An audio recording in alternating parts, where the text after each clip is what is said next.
Okay, the next one I need is coumarin, and this is a crystal powder.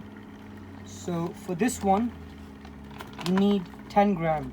If I need to increase it, I will, but I start with very small quantities. Remember, you can't take out if you put too much quantities. So it's roughly 10 gram, but actually we measure it, it's not roughly. Okay, the smell of coumarin, it's almonds, it's very close to almonds.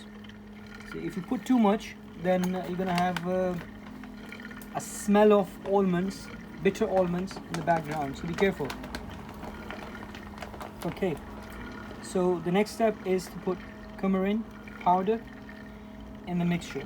What we have in the mixture already, we have 300 ml of ISO super, 50 ml ethanol, 10 ml you have labdanum, and remaining 40 ml, you can say roughly, or 50, is your DPG in it.